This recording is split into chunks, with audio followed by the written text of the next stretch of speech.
ओम शांति। परिवर्तन के लिए दो चीजों की आवश्यकता है। एक है समझ, नॉलेज, ज्ञान जिसे हम कहते हैं, अंडरस्टैंडिंग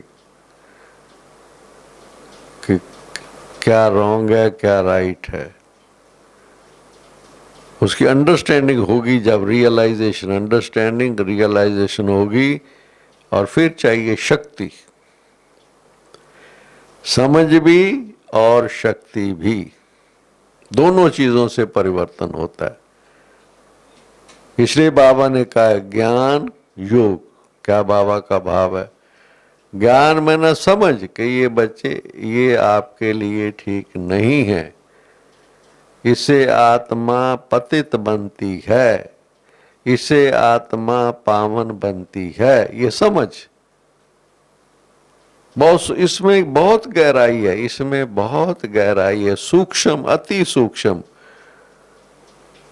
कि हम दूसरों के थॉट्स भी अगर डिस्टर्ब होते हैं हमारी वजह से, बाबा कहते हैं बच्चे ये भी ठीक नहीं है, ये भी माइनस हो जाएगा, फिर आपका जमा नहीं हो सकता है। हमें इतना ध्यान रखना है कि मेरे वचन, बोल, कर्म जो भी कुछ हैं दूसरों आत्माओं में डिस्टर्बेंस पैदा ना करें, उनमें हलचल ना पैदा करें अंदर में। ये इसको समझ कहते हैं, ये समझ।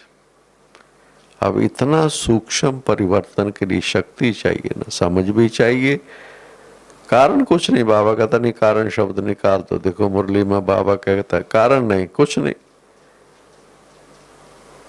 आपको बदलना है, बस इतना बदलना है आपको कि आपके प्रीति से वातावरण पैदा हो। बाबा ये कहते हैं आप जहां पर बैठ जाएं, खड़े हो जाएं, आपके आसपास वाइब्रेशन ऐसा अच्छा बनने लग जाए, आपकी प्रेजेंस ही वातावरण को बदलने लग जाए। ये है बाबा कहता है। इतनी बाबा हम बच्चों में शक्ति भर रहा है। तो इसलिए ये परिवर्तन के लिए रियल चेंज परिवर्तन का भाव ये है। थोड़ा बहुत अच्छा किया हो तो दुनिया में भी है, बहुत है जो झूठ नहीं बोलते हैं। कई ऐसे मिलेंगे आपको, सच बोलने वाले मिलेंगे, ईमानदार भी मिलेंगे, कई दफा देखेंगे। कई आत्माओं में अंदर अच्छे गुण होते हैं, मीठा बोल भी होता है कईयों के अंदर, मैंने देखा है। और बाबा हमें सूक्ष्म ले जा रहा है। बच्चे आपके किसी के लिए हर एक के लिए शुभ भावना, शुभ कामना। देखो क्या चीज है, कोई भी हो। नहीं तो भक्ति में क्या कहते हैं, देखो भक्ति में लोग गायन करते रहते हैं, बहुत गीत गाते रहते हैं, बड़े अच्छा समझते हैं कि जो आपके रास्ते में कांटा बोए आप फूल बो। फिर अगली लाइन में क्या कहते हैं, आपके लिए फूल होंगे उसके लिए कांटे होंगे। देखो उसके लिए कांटे होंगे। बाबा क्या कहता है? बाबा कहता नहीं, आप किसी के लिए ये भी थॉट नहीं क्रिएट कर सकते, ये भी तो बदले की भावना होगी ना, क्योंकि उसने कांटा बोया है उसके भी कांटे मिले उसको।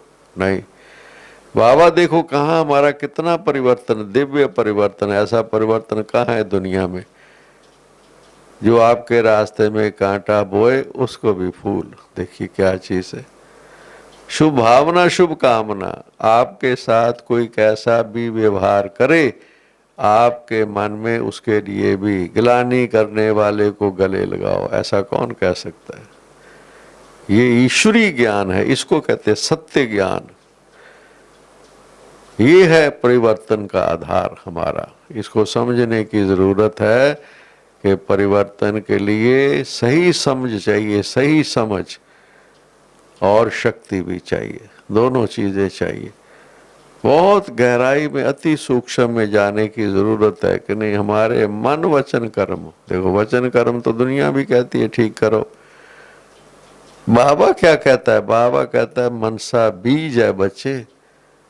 आपके मन में किसी के लिए क्या है अंदर, ये अंदर देखते रहो, नहीं तो मन के अंदर तो गंदगी आ गई ना। फिर अगर किसी की गलत है, कोई गलत, पर मैंने अंदर बिठा लिया। बाबा क्या कहता है?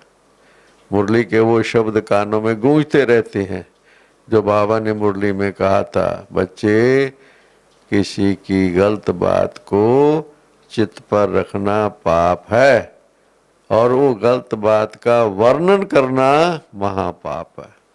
ऐसी कौन शिक्षा दे सकता है? तो ये शिक्षा अंडरस्टैंडिंग प्रॉपर और साथ में फिर शक्ति धारणा के लिए वो योग के द्वारा मिलती है, बाबा के कनेक्शन के द्वारा मिलती है। तो परिवर्तन के लिए समझ भी चाहिए और शक्ति भी चाहिए, दोनों चीजें चाहिए, तब परिवर्तन देखो हो रहा है प्रैक्टिकली। ओम शांति, ओम शांति। Thank you.